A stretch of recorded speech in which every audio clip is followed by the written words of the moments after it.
सहकार महर्षी स्वर्गीय शंकररावजी कोले साहेबांची क्षमता मोठी होती. ते दूरदृष्टी असलेले नेते, सगळ्यांना सोबत घेऊन चालणे हीच त्यांची कला होती.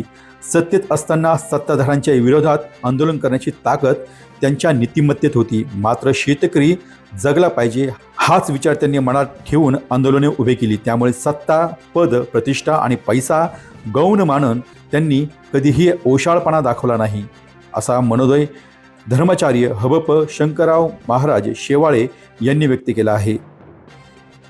महाराष्ट्र राज्याचे माजी मंत्री तथा सहकार महर्षी स्वर्गीय शंकरराव कोले साहेब यांच्या चतुर्थ पुण्यस्मरणानिमित्त कोपरगाव येथील तहसील कार्यालय मैदानात सहकार महर्षी शंकररावजी कोले साहेब विचारधारा ट्रस्ट कोपरगाव यांच्या वतीने भव्य कीर्तनाचे आयोजन सोमवार दिनांक 16 मार्च 2026 रोजी करण्यात आले होते. त्यामुळे धर्माचार्य हबप शंकर महाराज शेवाळे मंचर पुणे यांच्या सुश्राव्य वाणीतून कीर्तन सेवा पार पडली. यावेळी ते मनोगत व्यक्त करताना बोलत होते.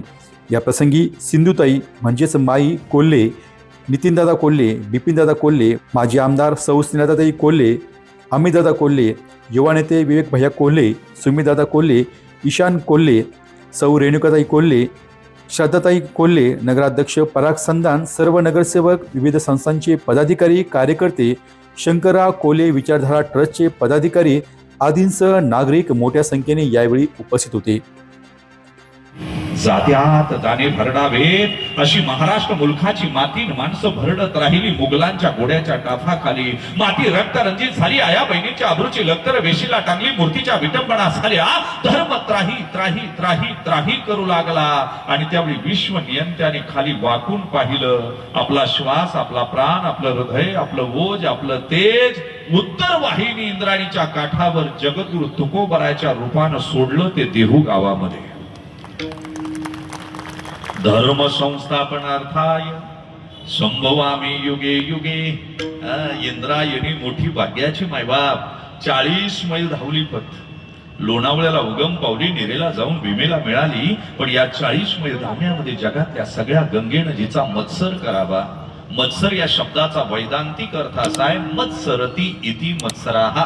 माझ्यापेक्षा मागचा पुढे गेला की राहिल्याच्या मनामध्ये जे कंपायन, उद्भावन, स्पिरिट, स्पंदन, इमोशन, भाव तयार होतात त्याला मत्सर असं म्हणावं.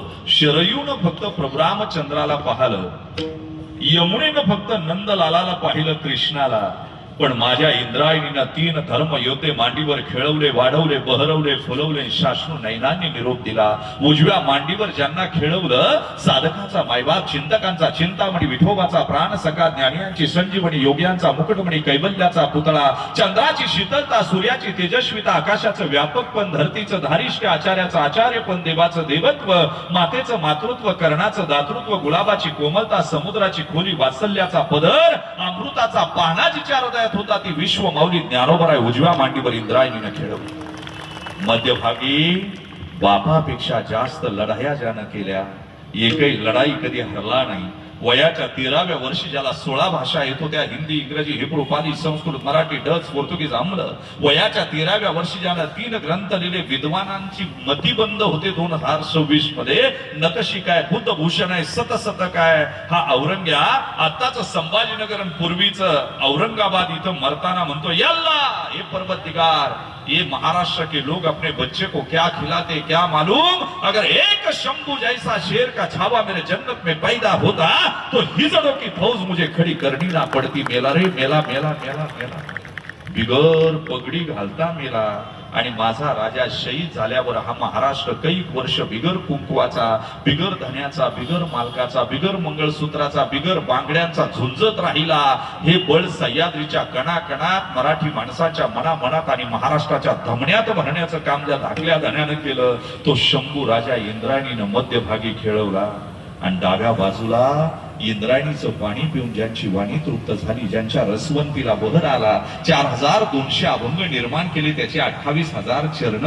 एखाद्या पतिव्रता माता माय माऊलीनं आपल्या पतीशिवाय आपल्या शरीराला कुणाचा स्पर्श होऊ देऊ नये इतकी सावधानता, सजगता, शालीनता, सांस्कृतिकता ज्यांनी वाणीमध्ये जोपासली. वाणीच्या जिवेवर सरस्वतीला अधिष्ठान दिलं आणि व्यापकत्व केशवाच्या आधीन दिलं. तुझी आणवाईन गा देवराया, बहुआवडशी जीवापासून या. भंडारा भामचंद्र चोराड्याला बाहुबन मानलं, दगडाचे टाळ केले, पक्षांना सुसुरानं भजन आळवायला लावलं.